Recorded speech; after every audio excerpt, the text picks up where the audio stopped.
Hello, everyone. Thank you for watching this presentation. My name is Logan Loving. It is December 1st, 5:08 p.m. when I record this. This is my presentation for my research on student athlete, amateur, or employee in the complex modern era of college athletics for Dr. Joseph Sabin, Kinesiology 6950. Let's get into it.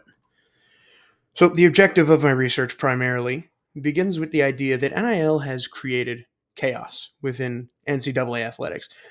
The discussion around name, image, and likeness has taken center and spotlight above all else, especially in the modern era of the coaching carousel, the transfer portal, everything within it. Lawsuits have sprung up left and right from Last Chance U members Ronald Ali and John Franklin III, among others, suing the university, the National Junior College Association, and Netflix for defamation and other facets of that lawsuit. Amateurism as a model has become in question now. Majority believe that for this trend to continue in the right direction, the proverbial can of worms needs some structure. There needs to be definition, and many believe that a certain ruling would be for the benefit of everyone else. But among all that chaos, concern rises for Title IX athletics, for non-revenue sports.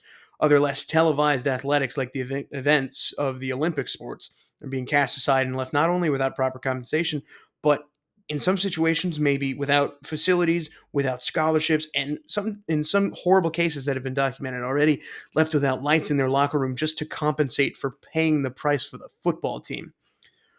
What I seek to answer in all of this is to define the relationship between the NCAA and its constituents, as well as to bring forth a method with which to maintain it. There's different legislation in different states for NIL. There's no universal rule book, and I want to provide a best possible answer for the unprecedented success and the best answer for the unprecedented era of NIL as a whole.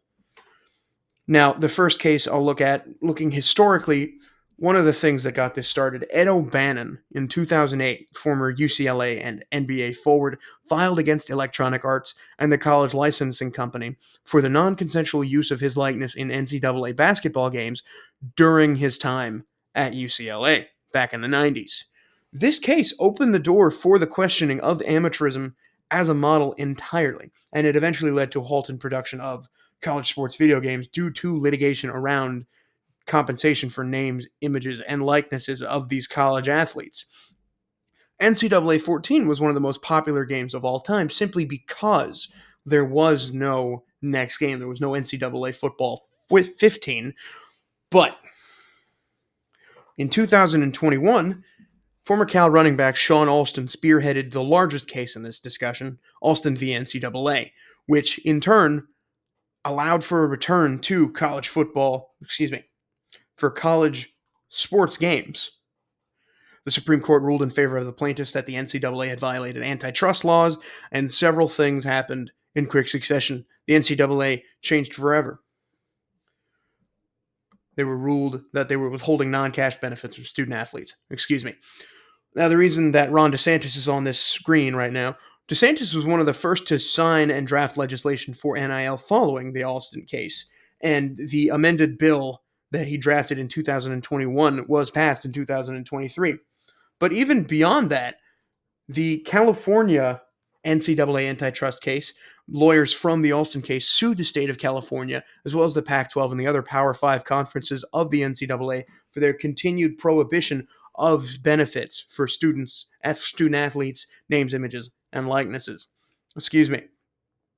Although the first state to draft this legislature was Gavin Newsom in 2019, prior to NCAA v. Alston, he passed the Fair Pay to Play Act, and the law mandated that colleges and universities in California allowed athletes to hire their own agents and receive proper compensation without losing their scholarships. The real problem in this debate is the term amateurism, the idea of student athletes. This all began back in 1951 when Walter Byers was instated as the first executive director of the NCAA. He coined the term student athlete, which many believe was used as a shield against the debate entirely. But in 1953, certain plates shifted seismically. In the case of Denver v. Nemeth, the Supreme Court ruled that Ernest Nemeth, a member of the University of Denver's football team, along with other college athletes, were employees for the purpose of workers' compensation, which he filed for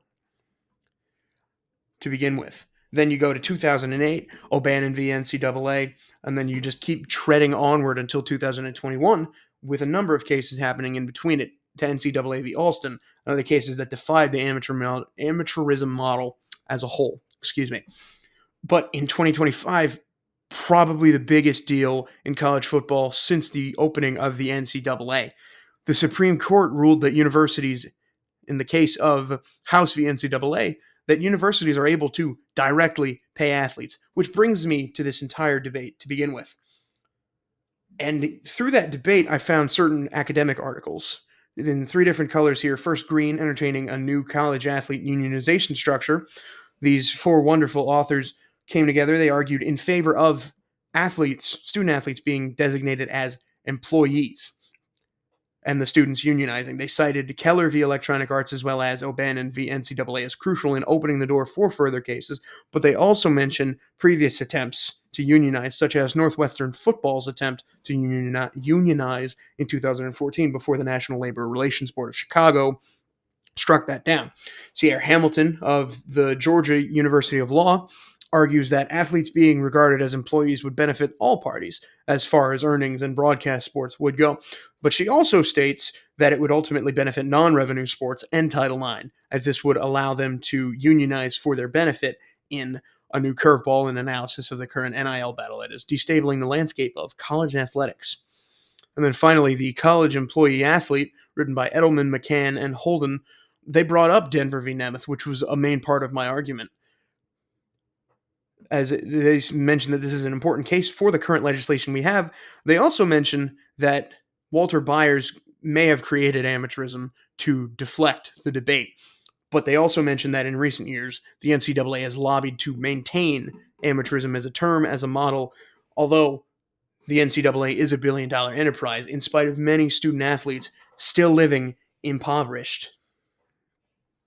Now, some of these athletes are making so much money. Arch Manning making nearly $7 million to lead all of college athletics, while AJ Debantsa of BYU, is earning over $4 million for his likeness. That's the issue at hand. Despite this, going into it, some of these athletes were generating this much money for moments on the screen, but they were not being properly compensated. My proposed solution is in a few parts.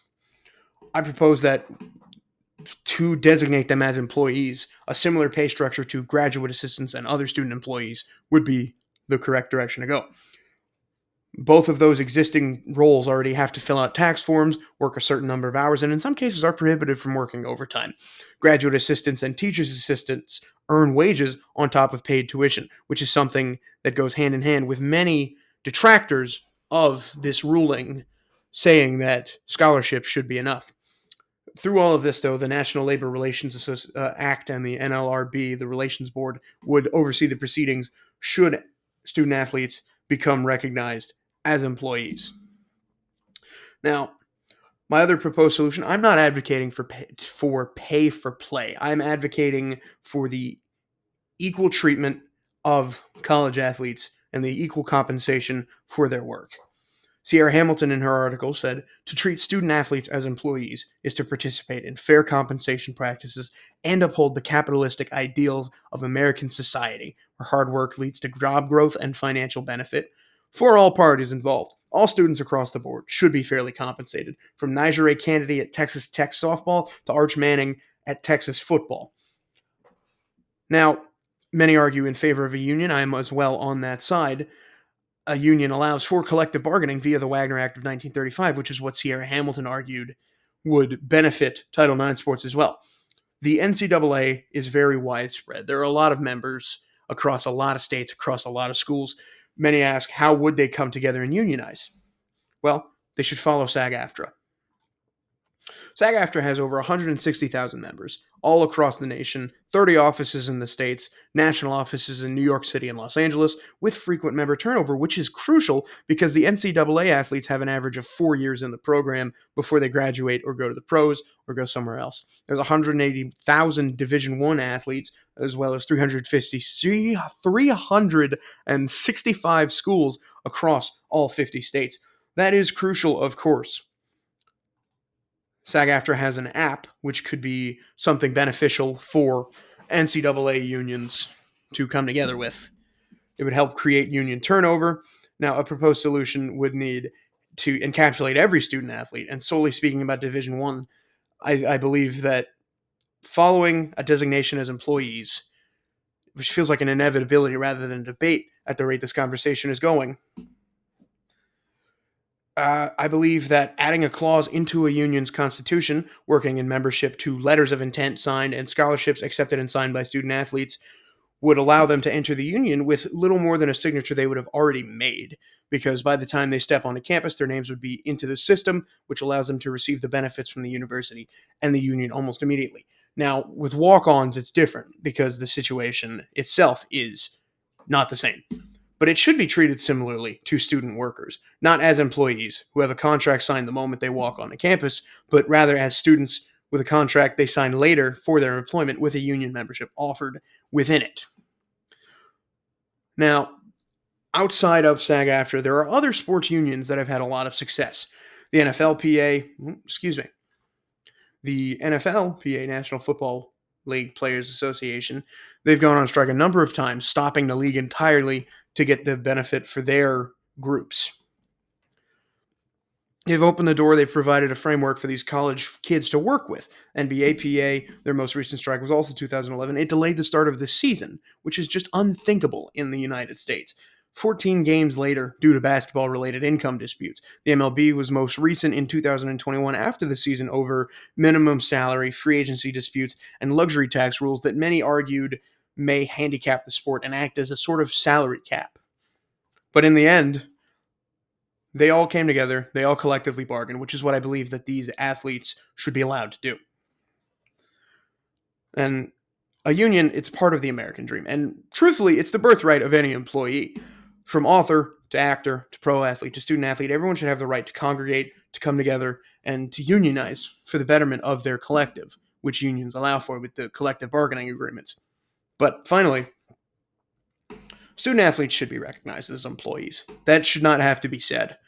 From O'Bannon v. NCAA to NCAA v. Alston to the House v. NCAA ruling this previous summer, amateurism as a concept has gone the way of the dingo. It is gone.